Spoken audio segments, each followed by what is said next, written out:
The Atlanta Braves have some very good options at DH. The problem is you can only play one. So what are they going to do this offseason with Marcel Ozuna and Jorge Soler? We'll discuss that on today's episode of Locked On Braves. So let's get into it.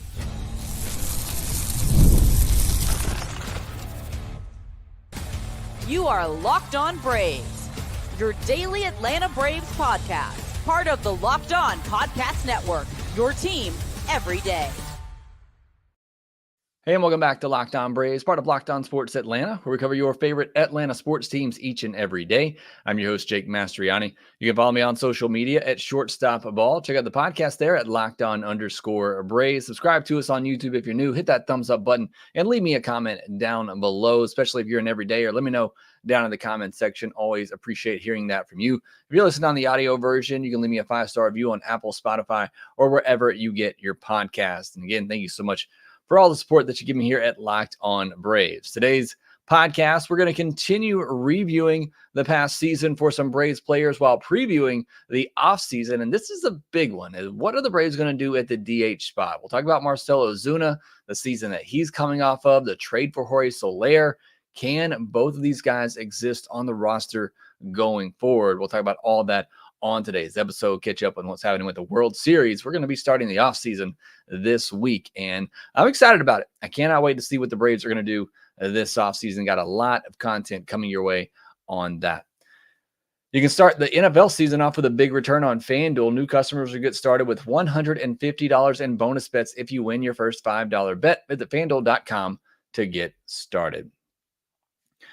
All right, let's talk about the DH situation. Let's discuss Marcel Ozuna and Jorge Soler, because to me, I think this is one of the most interesting storylines of the offseason is what are you going to do with these two guys? Because in my opinion, I can't take Jorge Soler in the outfield anymore. I just don't think that can be an option. I don't know that you can go into the next season paying both of these guys $16 million who are DH only types. Let's start with Marcel Ozuna, and what an incredible turnaround by him. Obviously, it's been greatly documented by now. He was by far the best and most consistent hitter for the Atlanta Braves in 2024. We mention it all the time. I don't know where this Braves team would have been without him. They don't make the postseason without him. With as close as the margin was, you can say that confidently that the Braves don't make the postseason without Marcel Ozuna. With the injuries and the struggles of everybody else, you had to have Marcel Ozuna this year, and he certainly delivered outside of the last week or two of the regular season. He'll turn 34 in November, and he is a DH only player, and that is, I think, pretty obvious at this point. I think it's pretty obvious that Solair should be too. But in 2024, Ozuna slashed .302, .378, .546 slug with 39 home runs, 96 runs scored, 104 runs batted in, 1 stolen base. And make sure we throw that in there. A 10.8% walk rate, a 24.7% strikeout rate. The .359 batting average on balls in play was the second highest of his career. The highest was in 2020, his first year with the Braves, when he had a .391 BABIP. He had a 154 WRC plus and 4.7 F4. That's pretty hard to do as a DH only unless you're Shohei Ohtani. So it's a really good year for Marcel Ozuna. I mean, that's stating the obvious. What he delivered for the Braves at the plate was huge. And now, for basically 2 years in a row, he's not only been one of the better hitters in the Braves lineup, he's been one of the better hitters in all of baseball. And look, I don't want to speculate. Perhaps, hopefully, all of the off-field stuff behind him. And now that is fully committed to being a DH and they're not worrying about playing the outfield, he's had more time to dedicate himself to being a good hitter. And that seems to have paid off because he just continues to get better. And as we talked about a lot last year, he's a more complete hitter. It is not an all or nothing approach for Marcel Ozuna. He can take his walks. He can take his hits the other way. So he's really turned himself into, again, one of the better hitters in baseball. You look at his numbers on Savant, he was in the 92nd percentile or higher in xWOBA, expected batting average, expected slug, average exit velocity, barrel percentage, hard hit percentage, and launch angle sweet spot percentage. So again, just elite stuff across the board for Marcel Ozuna, whichever way you want to look at it. Traditional numbers, Savant numbers, whatever you look at for Marcel Ozuna, they all look up and they all are trending in a good direction. So you certainly love that for Marcel Ozuna.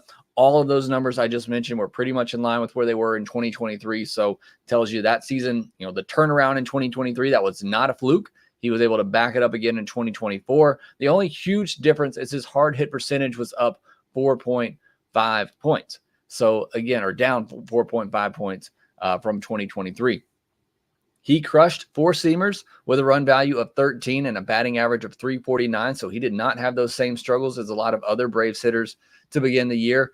He was great against that pitch in 2023 as well. But what's interesting is that in 2021 and 2022, he had a negative run value against four-seamers. So I talk about it a lot, and it's because it's the pitch you're going to see a lot. And you not only have to get yourselves in those counts, you can't miss it when you get those pitches. A lot of Braves hitters were missing those pitches. Ronald Acuna in particular was missing four-seamers at the beginning of this season in good spots.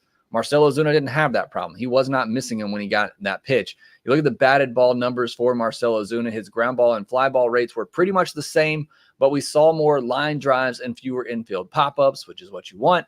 And he hit the ball to the opposite field far less often, going from 28.1% in 2023 to 19.8% in 2024. So again, another hitter that wasn't hitting the ball the other way quite as much, but it didn't affect Marcel Ozuna and his numbers. And again, as I posted this from my account the other day, pulling the ball is not bad for certain types of hitters. Marcel Ozuna is one of those with his power. You certainly wanting him pulling the baseball for that power. And he did that very well in 2024, coming one home run shy of back-to-back 40 home run seasons. Now, turning over to Jorge Soler. At the trade deadline, the Braves got Solair and Luke Jackson for Sabine Ceballos and Tyler Matzik. It was essentially a salary dump for the Giants. Say whatever you want. They had just signed him to a 3-year, $42 million deal, and then they dumped him. First year into that deal for, Sabine Ceballos, I liked him. I like the bat. I like the upside that he has. It was a salary dump. I mean, that's what it was. And so think about that, and we'll talk about it more in a minute when you think about what the Braves could maybe get for him this offseason. Jorge Soler is owed $16 million each of the next 2 seasons. In 49 games with the Braves, he slashed .243, .356, .493 with 9 home runs and an .849 OPS. I bet many of you out there weren't aware that his numbers were that good for the Atlanta Braves. His numbers were actually better with Atlanta than they were in San Francisco, where he slashed .240, .330, .419 with a .749 OPS. And overall on the season, he slashed .241, .338, .442 with 21 home runs and a .780 OPS in 142 games. Soler is a good player. He is a good DH. You got 2 good DHs. This is a good problem to have. He also had an 11.8% walk rate, a 24.6% strikeout rate, a .293 batting average on balls in play, a 119 WRC plus, and 1.1 F-WAR. You look at the savant numbers for Soler, 70th percentile or higher in xWOBA, xSlug, average X velocity, barrel percentage, hard hit percentage, bat speed, and walk percentage. His numbers are all pretty much in line for his career. His average, it's going to vary based on his BABIP. He's not someone that's going to hit more than 250, maybe 260 in his best year, but it also could go as low as 220. But that's not what you're getting Jorge Soler for. You're getting him for the power, and you're getting him for the on-base ability. And for the most part, he brought that, although you would expect closer to 30 home run power for Soler. He crushed four-seamers as well with a run value of 15.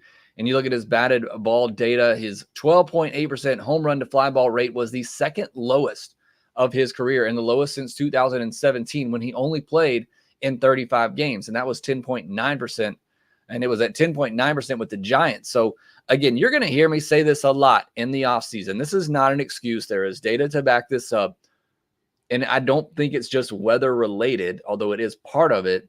Baseballs were not traveling in the first half of the season.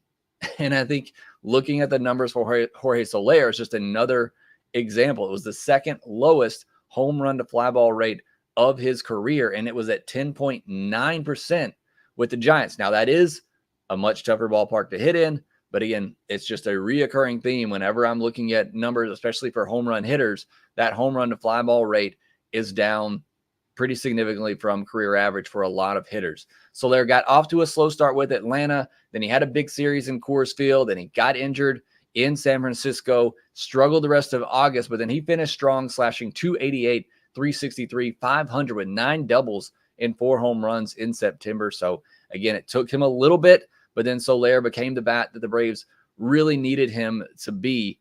And so again, I like Jorge Soler. I think he's a good hitter. I still think he was not the right fit for this Braves team and what they needed, but he is a good hitter, and it is a good problem for the Atlanta Braves to have 2 really good DHs. It's just you can only use one, and I don't think either guy needs to be in the outfield. So if you're the Atlanta Braves, what do you do? Let me know. Let me know down in the comment section, or if you're here with me live, I'll tell you what I think the Braves should do here next. PrizePicks is America's #1 daily fantasy sports app with over 10 million active members. PrizePicks is the easiest and most exciting way to play daily fantasy sports.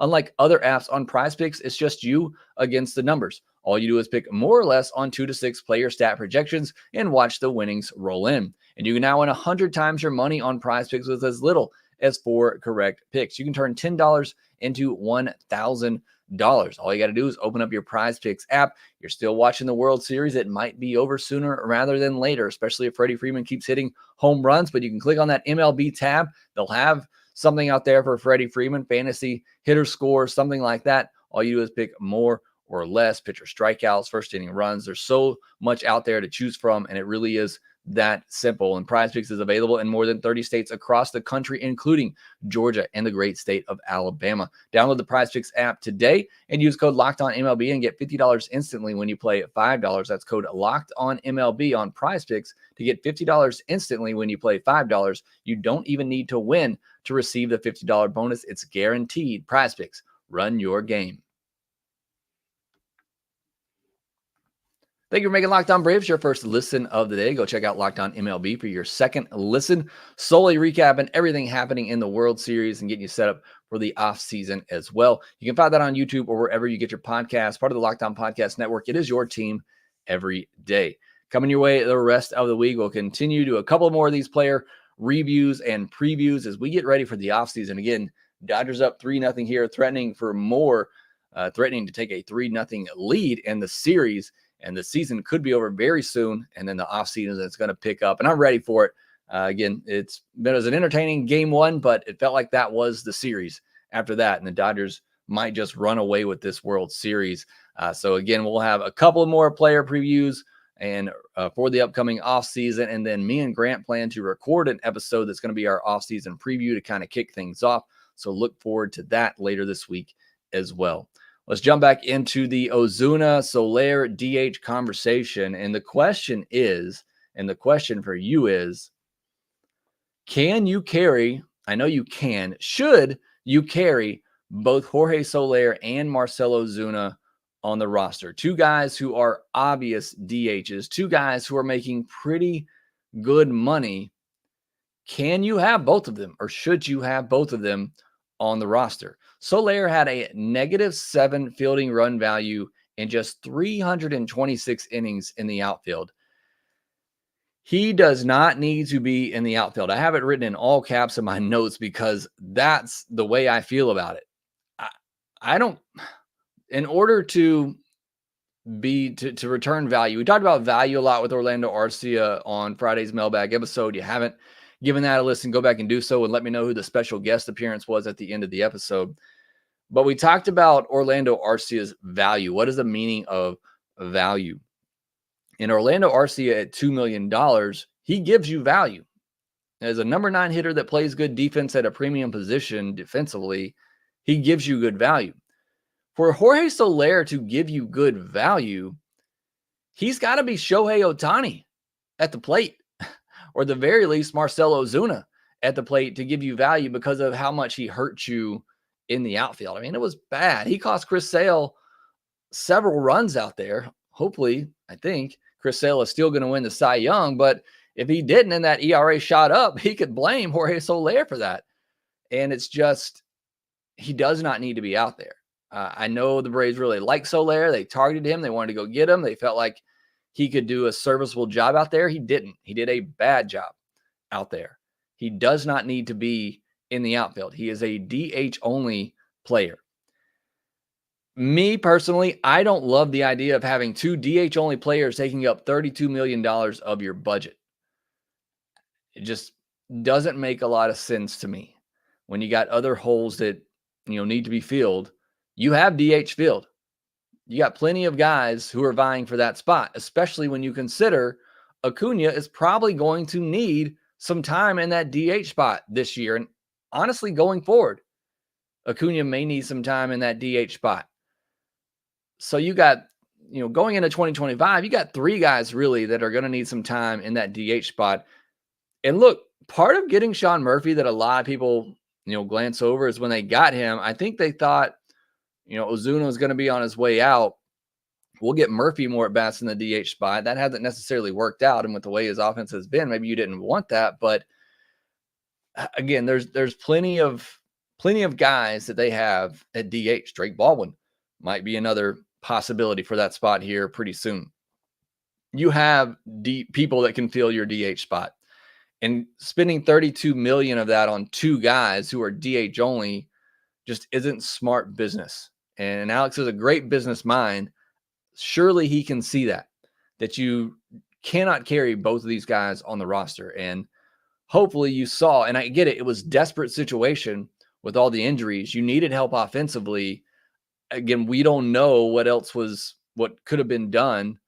But you went out and got Solair. You spoke him up. You talked him up about how much you've been wanting to get him since he was last here and how you thought he could play outfield. That didn't work out. I mean, plain and simple, it just did not work out.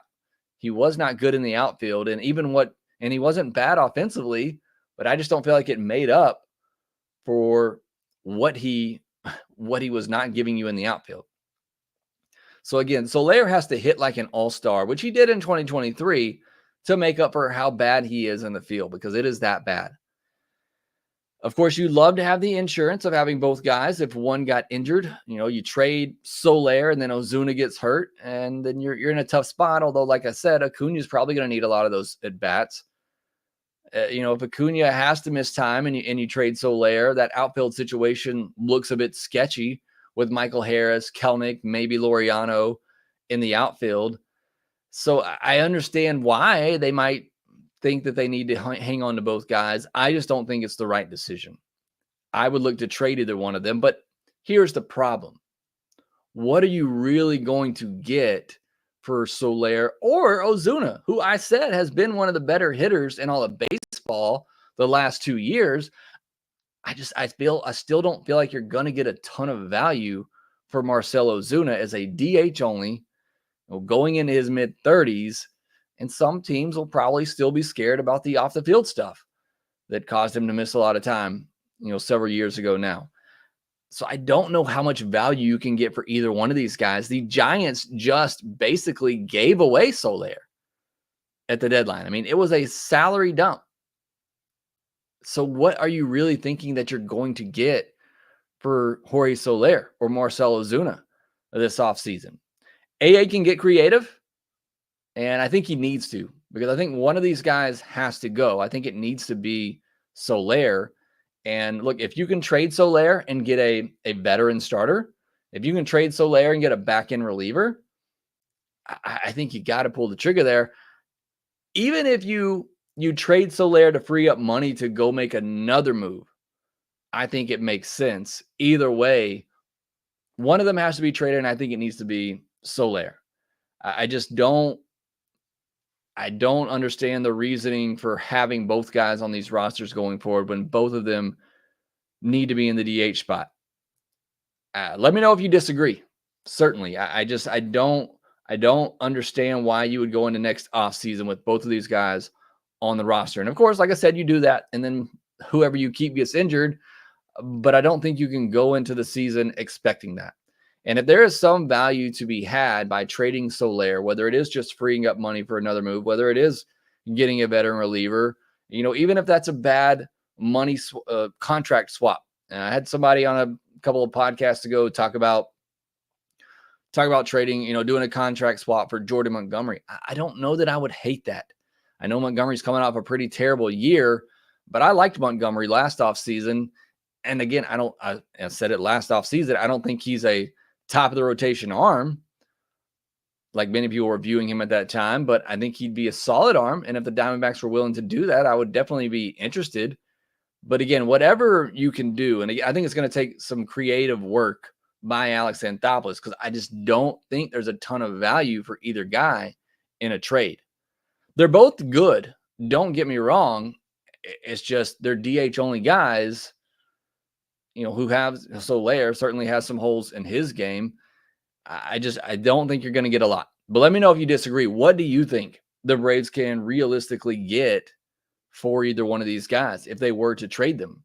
And again, I think one has to go, and I think Alex is going to get creative to have to make that happen and still improve this team going forward. But with Ozuna, Solair, Acuna, maybe Drake Baldwin, you still have several guys who can fill that DH role. And I'm of the belief going forward, unless you do have somebody like an Ohtani, like an Ozuna, who is just built for that DH spot, I think your DH spot needs to be a little bit more fluid. I think you need to have guys that you're mixing in and out of that spot to get them off their feet. That could be the way that the Braves help keep keep Matt Olson in the lineup, but give him a day off his feet. I think that's the way that the Braves can do that and help try to keep their guys rested that want to play every day. I think that's the way they can do that. They don't have that flexibility right now because Ozuna is going to be in that spot every single day. So again, that's my thought on it. I think Solair needs to be traded. I don't think you can go into next season with both of these guys on the roster. And I think you either need to trade them to free up the money for something else or trade them for a veteran starter, a back-end reliever. I don't think you're going to get much of a prospect. I mean, the Braves just gave up Sabine Ceballos for him. So again, unless Alex is just able to fleece somebody, maybe the A's are interested in a DH. Hey, maybe the A's just want to swap, Brent Rooker for Solair, and the Braves at least have a cheaper version that can maybe do a little bit better in the outfield. But either way, I think somebody's got to go, and I think it needs to be Solair. Let me know your thoughts. Do you think the Braves should keep both on the roster? If not, which one would you trade? And what do you think they could potentially get for either of these guys in a trade? Let me know in the comment section down below. But next, we'll turn our attention to some news. Chris Sale winning another award. Comments from Tim Hyers, which I love to hear. It is some coach speak. It's a lot we talked about last week after the hire, but I loved what I'm hearing. Drake Baldwin, who I've already mentioned several times, continues to stay red hot in the Arizona Fall League, and Freddie Freeman carrying the Dodgers to a World Series. We'll discuss all of that here next. Get ready to tackle the NFL action with FanDuel, America's #1 sportsbook, because right now new customers can bet $5 and get $150 in bonus bets if you win. The FanDuel Sportsbook app gives you everything you need to place live bets on the NFL all in one place. So when you get a hunch in the middle of the game, you can check out the latest stats, view live play-by-play, and so much more on the same page where you place your bets. Just visit FanDuel.com to join today. You'll get started with $150 in bonus bets if you win your first $5 bet. That's FanDuel.com. Also, you can check it out. They got the 2025 World Series odds out there. The Braves have the third best odds going into the offseason. So that's pretty interesting. Can't wait to get to 2025 and put 2024 behind us. Also, make sure you visit FanDuel.com/playsafe for tools and resources to help you stay in control of the way that you play. Never waste a hunch and make every moment more with FanDuel, an official sportsbook partner of the NFL. A little bit of news from over the weekend as Chris Sale wins his second NL Comeback Player of the Year award. This one coming from the MLB Players Association Players Choice NL Comeback Player of the Year. Again, it's going to be a big offseason for Chris Sale, I believe, racking up the awards. Tim Hyers did a Zoom interview, and I loved everything he said. And again, these are the stuff that coaches are going to say, but I loved hearing it. He talked about game planning, swing decisions. I love that. I don't know. He mentioned 3 things. He did them in order. I don't know if there was a hierarchy in the way that he ordered them, but I found it interesting. He mentioned game planning and swing decisions first, mechanical adjustments last. And this is a big thing for me with coaches, especially hitting coaches. I feel like mechanics, yes, a coach can see something in a swing and and make suggestions to do that. I feel like a lot of major league players, especially the mechanical part of it, they'll go back to a hitting coach they've had at a previous level. You hear stories about it all the time. Austin Riley last season, went to one of his old hitting instructors to help get him on track. Chipper used to always go back to his dad. It's just there are people that know your swing, that have been with you for a long time, that they know your swing so well that they're going to be able to help you with the mechanical side of things. And if Hyers can, certainly have a part in that, like I said, he did mention it, but he mentioned it third.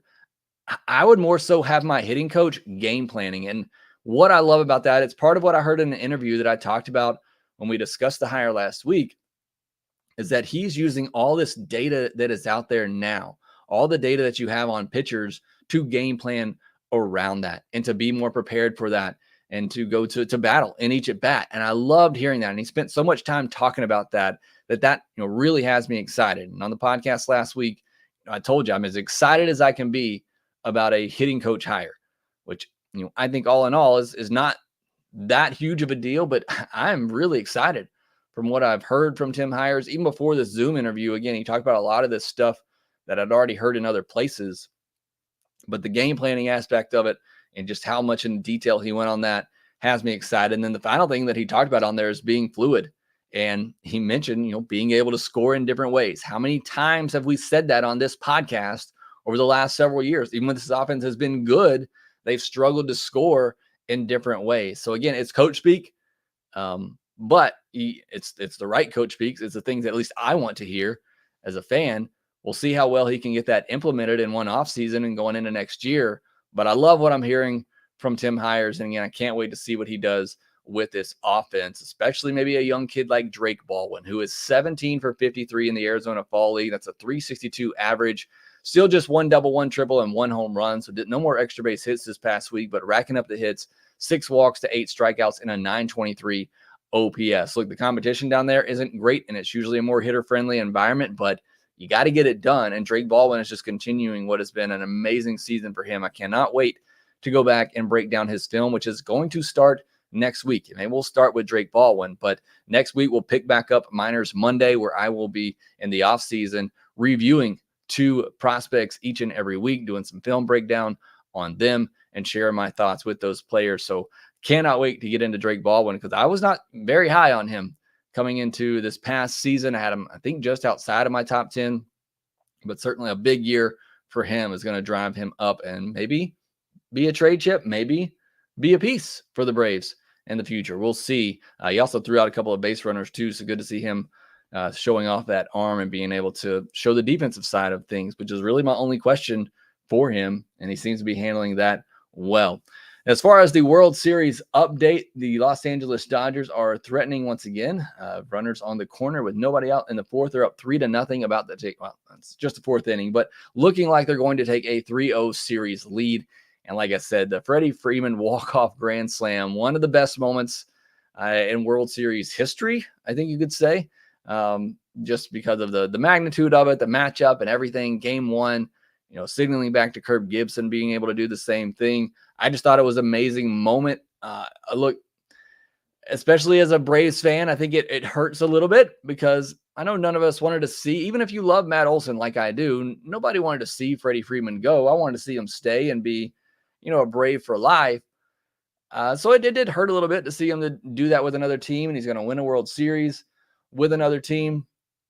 But I'm happy that he had that moment. He's been through a lot this year, obviously with his son off the field. He struggled with some injuries on the field. So that was a huge moment for Freddie Freeman. Just happy for him. Look, somebody's got to win this series. I'm like you. I wish that neither one of these teams could win it, but somebody has to. And if it has to be somebody, at least it's Freddie Freeman. Great guy. Couldn't happen to a better guy. So glad to see him have that huge moment. And he's hit a home run in 5 straight World Series games now, going back to the Braves World Series championship in 2021.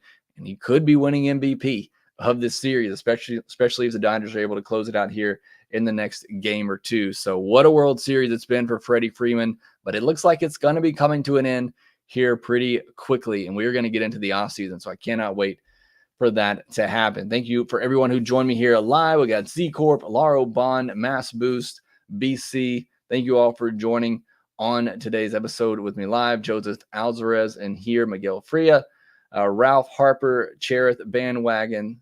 Thank you all for joining today's episode. Lee Carter. Sorry if I missed anyone else, but I really do appreciate you joining me here in the offseason. Again, we're going to really pick things up once the World Series is over. We'll have a preview, off-season preview episode later this week with me and Grant McCauley. So make sure that you are subscribed to Locked On Braves so you get notified when that one goes live, as that'll be a really fun one. But thanks for making Locked On Braves your first listen of the day. Go check out Locked On MLB for your second listen. Subscribe to us on YouTube if you're new. Hit that thumbs up button. Why haven't you done it yet? Please hit that thumbs up button. It does help out the show a lot. Leave me a comment down below. Let me know, what do you think about the DH spot? Should the Braves carry both guys or should they trade one? Let me know down below. Also, make sure that you make Locked On MLB your second listen of the day right now. After you get done listening to this outro here, go on over to Locked On MLB. And then make sure that you, again, subscribe to Locked On Braves. Follow us on social media at shortstopball, at LockedOn_Braves. Rate, review, and subscribe to the Locked On Braves podcast wherever you get your podcasts. We will see you next time.